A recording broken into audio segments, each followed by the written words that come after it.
Hello बच्चों। तो आज हम लोग स्टार्ट कर रहे हैं केमिकल काइनेटिक्स का PYQs नीट का। तो नीट में जो भी अब तक क्वेश्चंस आए हैं चैप्टर केमिकल काइनेटिक्स से, उन सब को आज हम कवर करेंगे। ठीक है, तो स्टार्ट करते हैं हम लोग पहले क्वेश्चन से। तो क्वेश्चन है, if the half life time for first order reaction is 1 minute, then the time required for 99.9% completion of the reaction is closest to। तो इसको हम लोग सॉल्व करते हैं। देखो, आपको इस क्वेश्चन में टी हाफ गिवन है, यानी क्या गिवन है, टी हाफ दिया है 1 मिनट। ठीक है, तो इस टी हाफ की हेल्प से हम लोग के निकाल सकते हैं, यानी रेट कांस्टेंट निकाल सकते हैं। तो rate constant is equal to हो जाएगा 0.693 अपॉन T1/2, क्योंकि हमें पता है कि फर्स्ट ऑर्डर के लिए T half is equal to होता है 0.693 अपॉन के होता है। क्रॉस मल्टीप्लाई करेंगे तो हमें मिलेगा K is equal to 0.693 upon T half. T half हमें दिया है 1, यानी 0.693 अपॉन 1, यानी के इज इक्वल टू 0.693 आ जाएगा।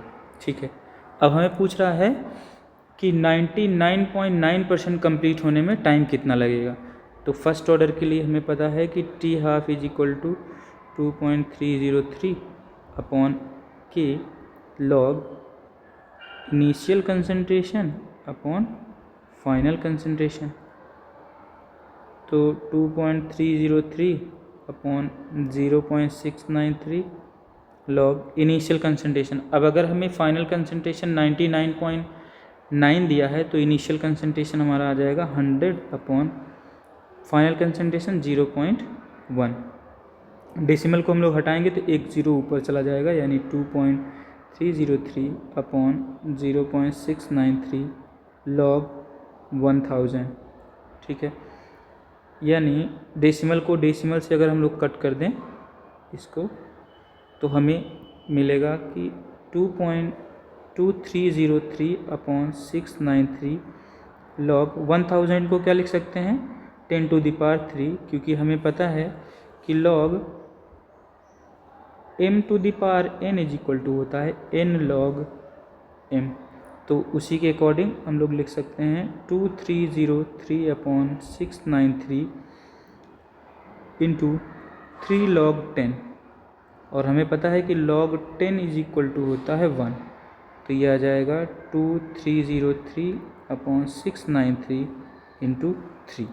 तो ये 3 से 3 अगर हम लोग कट करें, 3 से इसको कट करें तो 231 आ जाएगा, यानी हमें मिलेगा 2303 अपॉन 231, और इसको अगर आप कैलकुलेट करते हो तो 9.96 आता है, जो अप्रॉक्स 10 मिनट आएगा। तो हमारा करेक्ट आंसर हो जाएगा ऑप्शन डी। ठीक है, तो हम लोग आगे बढ़ते हैं क्वेश्चन नंबर 2 की ओर। सेकेंड क्वेश्चन है, if the rate constant of a reaction is 0.03 second, how much time does it take for 7.2 mole per litre concentration of the reactant to get reduce 0.9 mole per litre.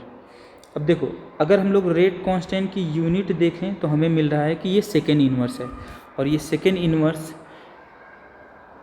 जो rate constant की unit है वो किस order के लिए है, तो यहाँ पर हमें फर्स्ट ऑर्डर गिवन है, फर्स्ट ऑर्डर, क्योंकि हमें पता है रेट कांस्टेंट की यूनिट सेकेंड इन्वर्स होता है फर्स्ट ऑर्डर के लिए। ठीक है, तो हम लोग इस क्वेश्चन को सॉल्व करते हैं। तो देखो, के हमें गिवन है इस क्वेश्चन में 0.03 सेकेंड इन्वर्स। ठीक है, टाइम हमसे इस क्वेश्चन में पूछ रहा है कि कितना टाइम लगेगा, और हमें इनिशियल कंसंट्रेशन दिया है कितना, 7.2 मोल पर लीटर, और फाइनल कंसंट्रेशन हमें गिवन है 0.9 मोल पर लीटर। ठीक है, तो हमारे पास फॉर्मूला क्या है, same formula, T is equal to 2.303 upon k log initial concentration upon final concentration of reactant.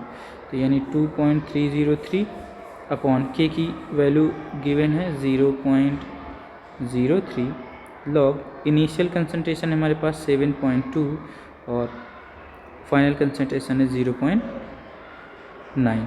ठीक है, अगर यहाँ से हम लोग डेसिमल को कट करें तो हमें मिलेगा 8।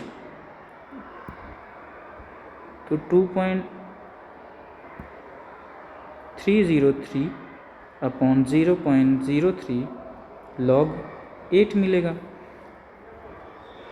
2.303 अपॉन 0.03 लॉग 8 को हम लोग क्या लिख सकते हैं, 2 की पावर 3। तो सेम फॉर्मूला पहले वाला क्वेश्चन हम लोग अप्लाई करेंगे। Log m to the power n is equal to होता है लॉग n होता है n लॉग m।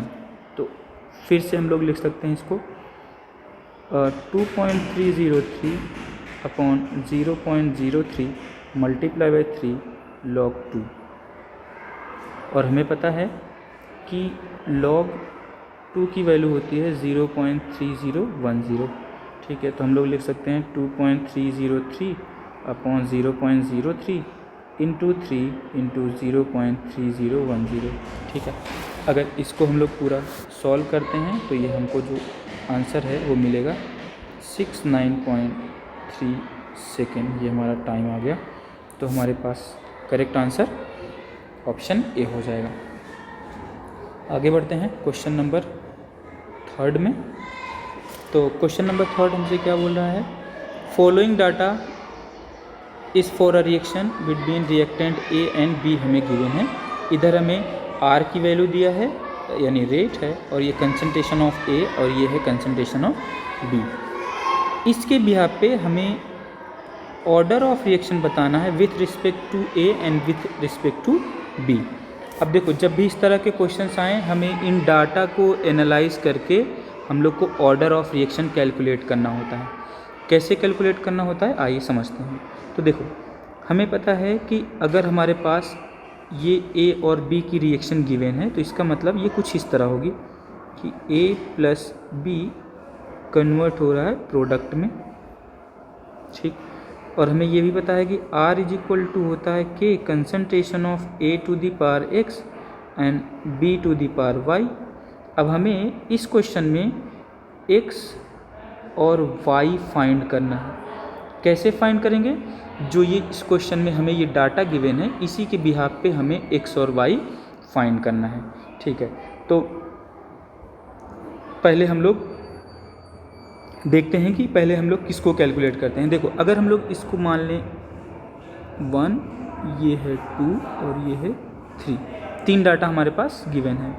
तो जब भी हमें x को कैलकुलेट करना होगा हम लोग चेक करेंगे कि b में कोई ऐसा जो b का कंसंट्रेशन दो सेम हो तो हमें x निकल आएगा, और अगर y का कैलकुलेट करना होगा तो हमें a के कंसंट्रेशन को देखना होगा कि कहाँ दो सेम हैं।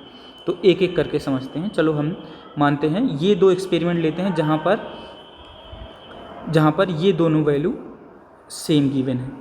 तो हम कह सकते हैं कि R2 is equal to K concentration of A to the power X and B to the power Y, यानी के कंसंट्रेशन A कितना है, A हमें दिया है 0.2 की पावर x और b हमें गिवन है 0.1 की पावर y। ये R2 हो गया, इसको इक्वेशन 1 मान लो। इसी तरह अगर R3 के लिए लिखना चाहें तो R3 इज इक्वल टू हो जाएगा K concentration of a to the power x और b to the power y, यानी R3 is equal to K concentration of a कितना है, a है हमारे पास 0.2 और R कंसंट्रेशन ऑफ B हमारे पास है 0.2 की पावर Y। ठीक है, हम बोल सकते हैं इसको इक्वेशन 2। तो हम लोग अगर करें R3 बाई R2 तो हमें क्या मिलेगा,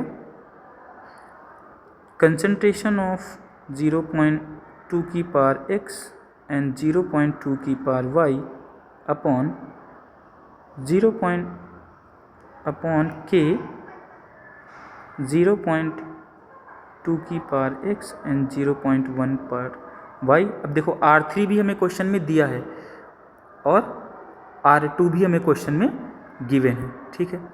तो R3 कितना है, R3 है 1.6 इंटू 10⁻⁻2 अपॉन R2 कितना है 4 into 10⁻⁻3 is equal to K 0.2 की पावर x 0.2 की पावर y अपॉन K 0.2 की पावर x 0.1 की पावर y। अब देखो क्या कट रहा है, पूरा ये हमारे पास k से k और ये x से x कट जाएगा। यहाँ से डेसिमल को हम लोग रिमूव कर सकते हैं और इसको हम लोग पूरा कट करेंगे तो ये आ जाएगा 4, ठीक है। तो हम लोग लिख सकते हैं कि 4 इज इक्वल टू 2 की पावर y, यानी 2 की पावर 2 इज इक्वल टू 2 की पावर y, तो y इज इक्वल टू आ जाएगा 2। अब y इज इक्वल टू आ गया 2। इसी तरह हम लोग x को भी कैलकुलेट कर सकते हैं। x को कैसे कैलकुलेट कर सकते हैं ये भी हम लोग समझ लेते हैं। अब देखो अगर आपको x को कैलकुलेट करना है तो आप चेक करो कि जो b का कंसंट्रेशन है दो में सेम कहाँ है, तो दो में सेम यहाँ है। कौन कौन से रिएक्शन में, ये पहले डाटा में और दूसरे डाटा में। तो इसी तरह हम लोग R1 लिख सकते हैं, तो यहाँ पाएगा R2 upon R1 is equals to K concentration of A to the power x and B to the power y upon K concentration of A की power x and B to the power y।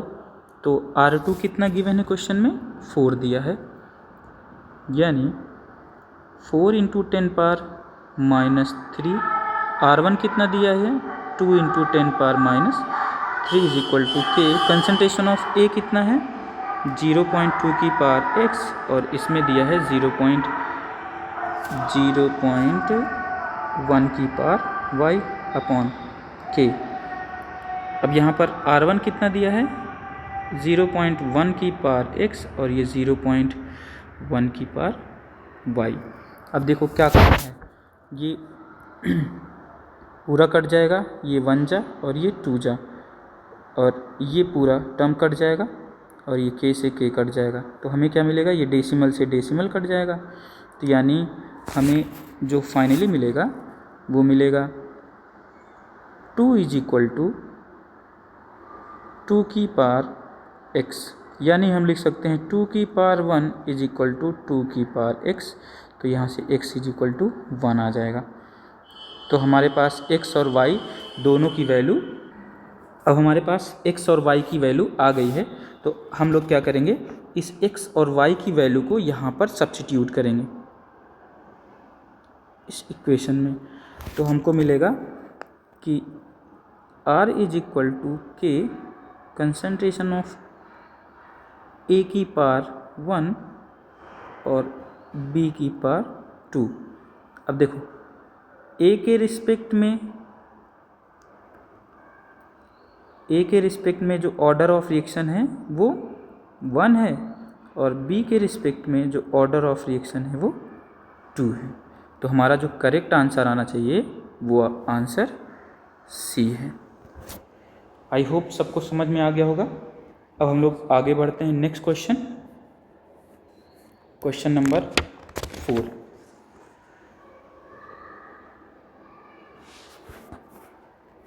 तो question number 4 क्या बोल रहा है, which of the following plot represent the variation of ln k versus 1/t according with Arrhenius equation. अब देखो आपको Arrhenius equation बहुत अच्छे से याद होगा, मैं यहाँ पे लिख दे रहा हूँ कि k is equal to a e to the power minus E A by R T. अगर इसी इक्वेशन को अगर हम लोग बोथ साइड ln लें तो ln k is equal to हमें मिलेगा ln a minus E A by R T, या फिर ln k is equal to minus E A by R into 1/t plus ln a। अगर इस equation को अगर हम लोग स्ट्रेट लाइन से कंपेयर करें तो हमें मिलेगा y is equal to m x plus c. ये हमारे पास c की वैल्यू है एक्स एक्सिस पे हमारे पास 1/t है और वाई एक्सिस पे हमारे पास ln के हैं। तो चलो ग्राफ बनाते हैं हम लोग। तो ग्राफ कुछ एक्स एक्सिस पे क्या है, एक्स एक्सिस पे 1/t है, 1/t, और वाई एक्सिस पे है ln के। अब देखो जो c इंटरसेप्ट है ये हमारा प्लस पॉजिटिव है, तो ग्राफ कुछ यहाँ से स्टार्ट होगा, ठीक। और जो हमारे पास m की वैल्यू है वो निगेटिव है, मतलब निगेटिव है तो ग्राफ नीचे की ओर आएगा ऐसे। तो हमारे पास ये जो c है, c इज इक्वल टू हो जाएगा ln a, और जो स्लोप है, slope m is equal to हो जाएगा -EA/r। तो देखो करेक्ट ग्राफ हमारे पास कौन सा है, ये c वाला है।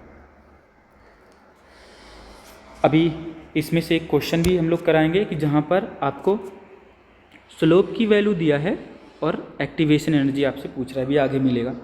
तो आगे बढ़ते हैं नेक्स्ट क्वेश्चन में। नेक्स्ट क्वेश्चन है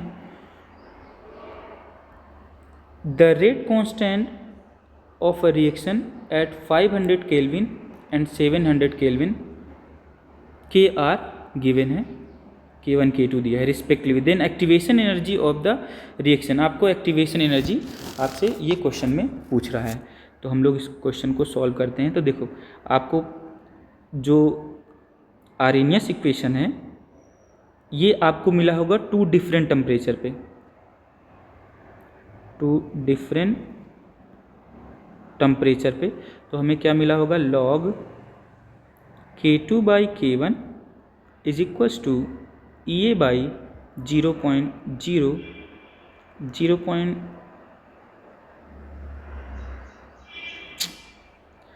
ये रहेगा 2.303 R 1/T1 माइनस 1/T2, ठीक है।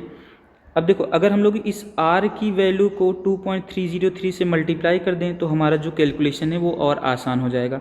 तो हम लोग लिख सकते हैं log K2/K1 is equals to EA/ multiply करने पे आएगा 19.14 1/T1 माइनस 1/T2। इसी के बिहाफ पे हम लोग क्वेश्चन को सॉल्व करते हैं। तो देखो इस क्वेश्चन में K2 कितना दिया है, log K2 दिया है 0.14, K1 दिया है हमारे पास 0.04 is equals to EA/19.14 upon temperature कितना गिवन है। ध्यान देना ये जो टेम्परेचर रखना है हमें केल्विन में ही रखना है। तो क्वेश्चन में जैसे ही रख दिया है वैसे ही रख देना है। अगर ये क्वेश्चन में सेल्सियस में गिवन होता तो हम लोग क्या करते, इस टेम्परेचर को पहले कन्वर्ट करते डिग्री सेल्सियस में दिया होता तो हम लोग पहले करते केल्विन में कन्वर्ट, ठीक है। तो T1 हमारे पास है 500 डिग्री सेल्सियस माइनस T2 है 700 डिग्री सेल्सियस। बस इसी को सॉल्व करना है, हमारा एक्टिवेशन एनर्जी कैलकुलेट हो जाएगा। तो डेसिमल से डेसिमल अगर हम लोग कट करें तो हमें मिलेगा log 14/4 is equal to EA/19.14। इसको क्रॉस मल्टीप्लाई कर दो तो ये आ जाएगा कितना, 700 माइनस 500 अपॉन 500 मल्टीप्लाई बाई 700, ठीक है। तो इसको कट कर दो, इसको कट करने से मिलेगा 2 से कट करोगे तो 2 जा और ये 7 जा, यानी इसको फिर कट करेंगे तो ये 3.4 आएगा। तो ये हमें क्वेश्चन में वैल्यू गिवन है कि log 3.5 की वैल्यू है 0.5441। तो हम लोग सेम वैल्यू रख दे रहे हैं 0.5441 इज इक्वल्स टू EA/19.14। तो ये माइनस करने पे आएगा 200 अपॉन 500 मल्टीप्लाई बाई 700। तो ये 2 0 से कट जाएगा, ये 2 जा और ये 250 आ जाएगा, यानी EA is equal to cross multiply कर दो 0.5441 मल्टीप्लाई बाई 19.14 मल्टीप्लाई बाई 250। तो जब इस पूरे इक्वेशन को आप सॉल्व करोगे तो आपके पास जो वैल्यू आएगी वो आएगी 18222.65 और ये अप्रॉक्सीमेटली है कितना, 18219 जूल्स। तो हमारे पास जो करेक्ट आंसर आ जाएगा ऑप्शन सी आ जाएगा। ठीक है, आगे बढ़ते हैं हम लोग नेक्स्ट क्वेश्चन की ओर, क्वेश्चन नंबर 6। तो क्वेश्चन नंबर 6 हमारे पास क्या है, activation energy of any chemical reaction can be calculated it if one knows the value of. अब देखो एक्टिवेशन एनर्जी हम कब कैलकुलेट कर सकते हैं, जब हमारे पास कुछ वैल्यू दिए हो। तो देखो एक्टिवेशन एनर्जी कैलकुलेट करने का जो फॉर्मूला है वो हम लोग पढ़ते हैं, अभी जस्ट पढ़े थे, कौन सा, log K2 upon K1 is equals to EA upon 2.303 R 1 upon T1 minus 1 upon T2, यही फॉर्मूला था। अब देखो जब रेट कांस्टेंट K1 था, जब टेम्परेचर हमारे पास T1 था, तो हमारे पास रेट कांस्टेंट K1 था, यानी जब हमारे पास टेम्परेचर हमने चेंज कर दिया, T2 कर दिया, तो ये हो गया K2। इसका मतलब जब हमें क्वेश्चन में रेट कांस्टेंट दिया हो, क्या गिवन हो, रेट कांस्टेंट गिवन हो at two different temperature, different temperature पे हमें रेट कांस्टेंट गिवन हो, तो हम लोग बहुत आराम से क्या कैलकुलेट कर सकते हैं, एक्टिवेशन एनर्जी कैलकुलेट कर सकते हैं। तो हमारा प्रोबेबिलिटी ऑफ कोलिजन होगा नहीं, orientation of reactant molecule during collision ये भी नहीं होगा, तो rate constant at two different temperature ये करेक्ट है। इसमें लास्ट ऑप्शन है rate constant at standard temperature, तो हम लोग स्टैंडर्ड टेम्परेचर नहीं लेते हैं, क्योंकि हमारे पास यहाँ पे जो इक्वेशन ये पढ़ते हैं ये हमारा वेरिएशन ऑफ टेम्परेचर, यानी टू डिफरेंट टेम्परेचर पे हम लोग एक्टिवेशन एनर्जी को कैलकुलेट करते हैं। आगे बढ़ते हैं, आसान क्वेश्चन था। नेक्स्ट क्वेश्चन नंबर 7 क्या कह रहा है, which plot ln k versus 1/t। Same question ये रिपीट हुआ है अभी जो हम लोग पढ़े थे क्वेश्चन नंबर 4, तो इसका जो करेक्ट आंसर आ जाएगा ये है ऑप्शन सी। नेक्स्ट,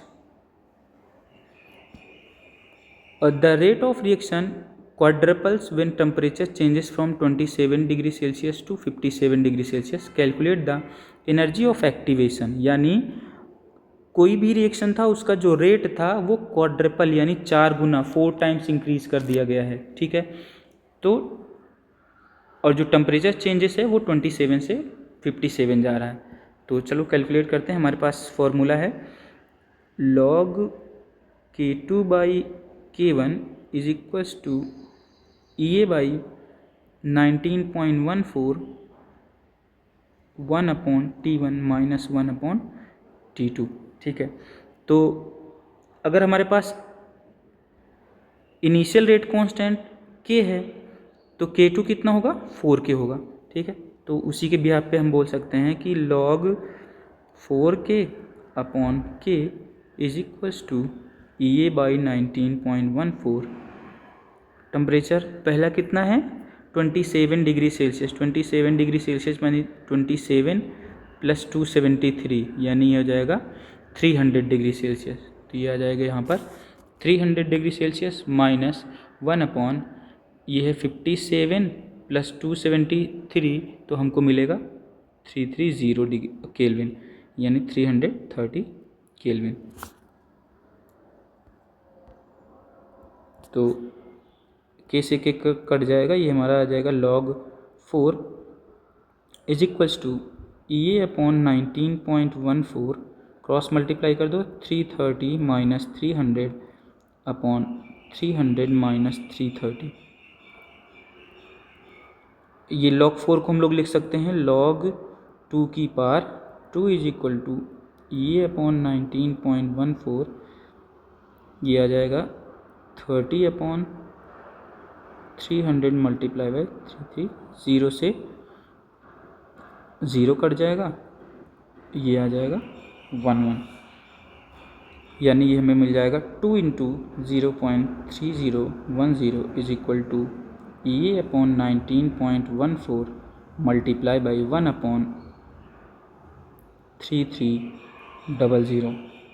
अब इसको क्रॉस मल्टीप्लाई कर दो तो EA इज इक्वल टू आ जाएगा 2 इंटू 0.3010 मल्टीप्लाई बाई 19.14 इंटू 3300 और इसको अगर आप जब सॉल्व करोगे तो आपको मिलेगा 38044 जूल्स पर मोल।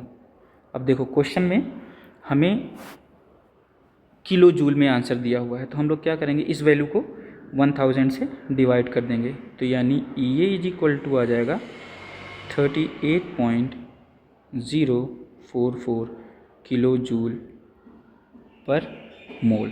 तो हमारा करेक्ट आंसर आ जाएगा ऑप्शन डी। आगे बढ़ते हैं नेक्स्ट क्वेश्चन,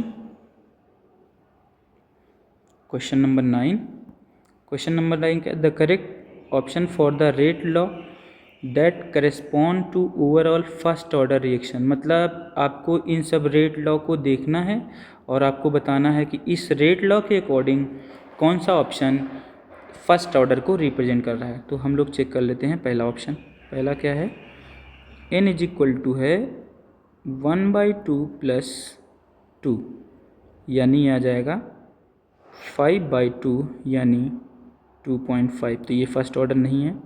बी क्या कह रहा है, बी है हमारे पास n इज इक्वल टू -1/2 + 3/2।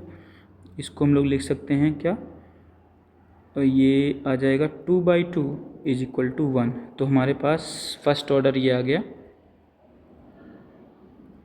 तो हमारा करेक्ट आंसर हो जाएगा ऑप्शन बी। और थर्ड ऑप्शन में सेकेंड ऑर्डर आ जाएगा, और ये जो थर्ड ऑर्डर है इसमें हम लोग x और y की वैल्यू दिया नहीं है, तो हम लोग इसमें ऑर्डर को नहीं बता पाएंगे। नेक्स्ट क्वेश्चन की ओर बढ़ते हैं, question number 10। For a reaction the average rate of appearance of B is given by, ठीक है, correct relation between appearance of B with the average rate of disappearance of A. अब देखो ऐसे question जब भी आपको दें, आपको सिंपली क्या करना है, आप ओवरऑल रेट लिखो। तो ओवरऑल अगर हम लोग रेट लिखें तो रेट इज इक्वल टू हमें मिलेगा इस रिएक्शन का -3 concentration of A by delta T, यहाँ पे 1/3 होगा, -1/3 is equals to +1/2 concentration of B upon delta T. ठीक है, यानी अगर हम लोग निकालना चाहें तो लिख सकते हैं कि 1/2 concentration of B upon T is equal to -1/3 concentration of A by delta T. अब 2 को क्रॉस मल्टीप्लाई कर दो तो हमें मिलेगा delta concentration of B by d t is equals to -2/3 concentration of A by delta T. ये हमारा मिल गया करेक्ट रिलेशन। तो हमारा जो करेक्ट आंसर हो जाएगा ऑप्शन ए आ रहा है। आगे बढ़ते हैं क्वेश्चन नंबर 10 में। 10 हो गया 11 में। तो क्वेश्चन नंबर 11 क्या है, गिवन बिलो 2 स्टेटमेंट। अच्छा, ये असर्शन और रीजन का क्वेश्चन से, तो हम लोग देखते हैं। A reaction can have zero activation energy. मतलब असर्शन हमें दिया है कि किसी रिएक्शन की जो एक्टिवेशन एनर्जी है वो ज़ीरो है। अब देखो, अगर किसी रिएक्टेंट को प्रोडक्ट में कन्वर्ट होना है तो उसके पास एक्टिवेशन एनर्जी के बराबर एनर्जी होनी ही चाहिए। ठीक है, अगर किसी रिएक्टेंट के पास एक्टिवेशन एनर्जी ज़ीरो हो जाए तो वो रिएक्शन होगी ही नहीं। मतलब रिएक्शन, वो जो रिएक्टेंट है वो प्रोडक्ट में कन्वर्ट ही नहीं होगा। इसलिए ये असर्शन हमारा टोटली गलत है। ठीक है, रीज़न की ओर बढ़ते हैं। The minimum extra amount of energy absorb by reactant molecule so that their energy become equal to threshold energy is called the activation energy. ये तो एकदम करेक्ट है, थ्रेशोल्ड एनर्जी के इक्वल दिखाया गया है, तो ये करेक्ट डेफिनेशन है एक्टिवेशन एनर्जी की। तो मतलब हमारे पास असर्शन जो है फॉल्स है और जो रीज़न है वो ट्रू है। तो देखते हैं, A is false but R is true. तो हमारा करेक्ट आंसर ए हो जाएगा। आगे बढ़ते हैं next question, for a certain reaction rate given है, when the initial concentration of A is triple keeping concentration of B constant the initial rate would be. अब देखो आपको रेट एक्सप्रेशन दिया हुआ है, रेट एक्सप्रेशन क्या है, R is equal to K concentration of A की part 2 and concentration of B. अब इस क्वेश्चन में बोल रहा है इनिशियल कंसंट्रेशन ए का हम लोग ट्रिपल कर रहे हैं, तो यानी आर इज इक्वल टू के 3a की पावर 2 कंसंट्रेशन ऑफ बी, यानी आर इज इक्वल टू के 9a अपॉन बी। यानी अब इस रिएक्शन में अगर हम लोग रिएक्टेंट का इनिशियल कंसंट्रेशन यानी ए का इनिशियल कंसंट्रेशन 3 टाइम इंक्रीज़ किए हैं, तो जो रेट है वो 9 टाइम्स इंक्रीज़ होगा, क्योंकि हमें पता है कि R is directly proportional to initial concentration of A. अगर ये हमने इसको इंक्रीज़ किया है तो ये भी इंक्रीज़ होगा, तो इसमें 9 टाइम इंक्रीज़ हो रहा है। इंक्रीज़ बाई फैक्टर ऑफ 3 तो ये नहीं होगा, डिक्रीज़ तो होगा ही नहीं, इंक्रीज़ बाई फैक्टर ऑफ 6 नहीं होगा, इंक्रीज़ बाई फैक्टर ऑफ 9 ये हमारा करेक्ट आंसर है। आगे बढ़ते हैं, next question number 30। The half life of first order reaction 2000 year, if the concentration after 8 year is 0.02 mole, then initial concentration was। अब इसके लिए आप बहुत सिंपल सा एक ट्रिक पढ़ते होगे और इसी ट्रिक के बिहाफ पे हम लोग क्वेश्चन को सॉल्व कर लेते हैं। तो हम लोग इस क्वेश्चन को सॉल्व करने की कोशिश करते हैं। तो देखो, final concentration is equals to initial concentration upon 2 की power n, where n is equal to number of half life, कितनी हाफ लाइफ होगी किसी रिएक्शन में, ठीक है। और number of half life time is equal to होता है given time upon T half. तो ये दो जो फॉर्मूले हैं ये दोनों बहुत इंपॉर्टेंट हैं, तो इसी के बिहाफ पे हम लोग इस क्वेश्चन को सॉल्व करते हैं। तो देखो, number of half life time is equal to time हमें कितना दिया है 8000 ईयर, 8000 अपॉन टी हाफ हमें कितना दिया है 2000, ठीक है। तो ये नंबर ऑफ हाफ लाइफ आ जाएगा 4।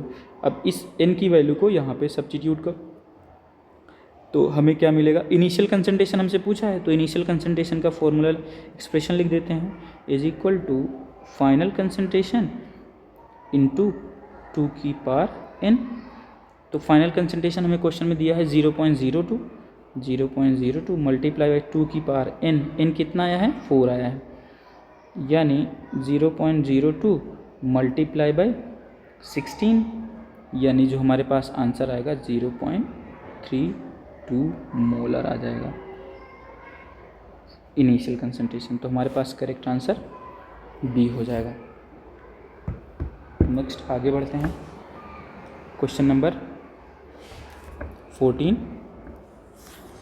फॉर अ केमिकल रिएक्शन दिया है rate of formation of C, rate of formation of C हमें दिया है, and rate of disappearance of A दिया है, ठीक है। The rate of reaction and amount of B consume in interval of 10 second respectively will be. तो देखो, पहले हम लोग ओवरऑल ऑर्डर ऑफ रिएक्शन लिखते हैं इस गिवन क्वेश्चन का। तो अगर ओवरऑल रेट लिखें तो rate is equals to -1/4 d concentration of A by d t is equals to -1/3 d concentration of B by d t is equals to 1/6 d concentration of C by d t is equals to 1/9 concentration of D by d t. तो हम लोग लिख सकते हैं कि अब देखो, हमें इस क्वेश्चन में दिया है सी का फॉर्मेशन दिया है क्वेश्चन में, तो हम लोग लिख सकते हैं कि rate is equal to 1/6 into 6 into 10 power -2, तो 6 से 6 कट जाएगा, तो r is equal to 1 into 10 power 2 आ गया है। अब दूसरा हमें क्वेश्चन निकालना है, क्या निकालना है, B consume in interval of 10 second, ठीक है, अमाउंट ऑफ बी हमें निकालना है। तो हम लोग लिख सकते हैं कि R is equals to -1/3 d concentration of B by d t. तो यानी R हम लोग कैलकुलेट कर चुके हैं, 1 × 10⁻³ is equals to -1/3 d concentration of B by d t, यानी हम लोग लिख सकते हैं -d concentration of b by d t is equals to 3 × 10⁻³ तो हमारे पास रेट अमाउंट निकल आया है b का।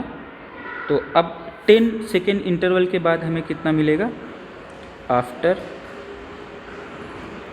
10 सेकेंड इज इक्वल्स टू 3 × 10⁻³ × 10, यानी ये आ जाएगा 30 × 10⁻³ तो हमारे पास दोनों आंसर आ चुके हैं। मैच करते हैं कौन सा सही है। तो पहले कौन सा पूछा है, रिस्पेक्टिवली, यानी पहले रेट पूछा है हमसे। तो 1 × 10⁻², 1 × 10⁻², 30 × 10⁻³ है, 10⁻³ है, नहीं ये क्वेश्चन में कुछ गलत हुआ है, ये एक्चुअली -2 है, क्योंकि यहाँ पे -2 है, तो ये -2, ये -2 और ये भी -2, ठीक है। और हमारा दूसरा जो है वो 30 × 10⁻², तो ये करेक्ट आंसर हमारा ये हो जाएगा। आगे बढ़ते हैं। Next, the given graph is representation of kinetic of a reaction, ठीक है, ये y है और ये x है, कांस्टेंट है हमारे पास ग्राफ। एक y and x axis for 0 and first order reaction respectively are. अब देखो ये क्वेश्चन वही बच्चा कर पाएगा जिसको ग्राफ्स पता होंगे। तो मैं एक बार ग्राफ को रिवाइज कर देता हूँ 0 और फर्स्ट ऑर्डर रिएक्शन के लिए। देखो ये जो कांस्टेंट ग्राफ हमें मिला है ये दो केस में मिलता है, एक 0 ऑर्डर में और एक फर्स्ट ऑर्डर में। तो देखो फॉर 0 ऑर्डर रिएक्शन ये जो ग्राफ मिलता है हमको मिलता है रेट वर्सेस कंसंट्रेशन में मिलता है। तो ग्राफ अगर हम लोग बनाएं तो ये कुछ ऐसे मिलेगा। एक्स एक्सिस पे हमारे पास होता है कंसंट्रेशन और वाई पे होता है रेट, ठीक है, और ये ऐसे मिलता है। इसका मतलब 0 ऑर्डर के लिए x इज इक्वल टू है कंसंट्रेशन और y इज इक्वल टू है रेट। अब फर्स्ट ऑर्डर के लिए देखते हैं, फॉर फर्स्ट ऑर्डर रिएक्शन। तो फर्स्ट ऑर्डर रिएक्शन के लिए अगर हम लोग चेक करें तो हमको ये मिलता है same graph half life time में, जब हम लोग बनाते हैं हाफ लाइफ यानी टी हाफ वर्सेस कंसंट्रेशन, ठीक है। तो हमें यहाँ मिलता है कंसंट्रेशन एक्स एक्सिस पे और वाई पे मिलता है टी हाफ, तब ये ग्राफ मिलता है। यानी यहाँ पर x is equal to concentration और y is equal to T half. तो अब हम लोग चेक करते हैं कौन सा आंसर हमारा सही है। तो पहला हमें इस क्वेश्चन में दिया है कि 0 ऑर्डर के लिए y is equal to concentration, तो y is equal to rate है, ये गलत। 0 ऑर्डर के लिए y is equal to rate सही है, x is equal to concentration ये भी सही है। फर्स्ट ऑर्डर के लिए देखते हैं y is equal to T half सही है और x is equal to concentration, तो हमारे पास करेक्ट आंसर है B, ठीक है। आगे बढ़ते हैं। नेक्स्ट,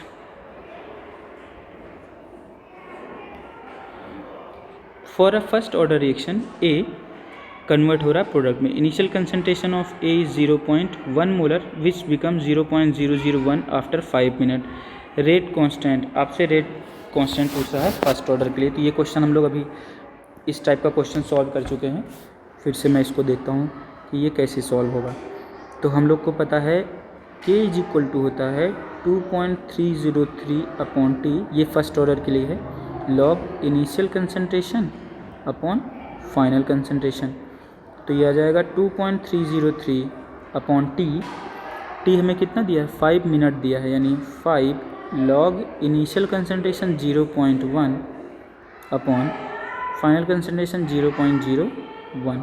ठीक है, इसको अगर आप सॉल्व करोगे तो आपको मिलेगा 2.303/5 लॉग 0.1 को क्या लिख सकते हैं, 1 × 10⁻⁻1, और ये ऊपर जाएगा, इसको भी लिख सकते हैं हम लोग, क्या लिख सकते हैं, 1 × 10⁻³ लिख सकते हैं। तो ये ऊपर जाने पे प्लस में आ जाएगा 3, अब 1 से माइनस हो जाएगा, यानी 10⁻2 बचेगा, यानी 2.303/5 लॉग 10⁻², यानी 2.303/5 × 2 log 10। log 10 की वैल्यू 1 होती है, यानी 2.303 × 2/5। और जब इस क्वेश्चन को हम लोग सॉल्व करते हैं तो हमारे पास जो आंसर आता है वो 0.920 आता है। चेक करते हैं, 92 जो ये अप्रॉक्सीमेटली है 0.9212। तो ये करेक्ट आंसर हमारा ए हो गया है।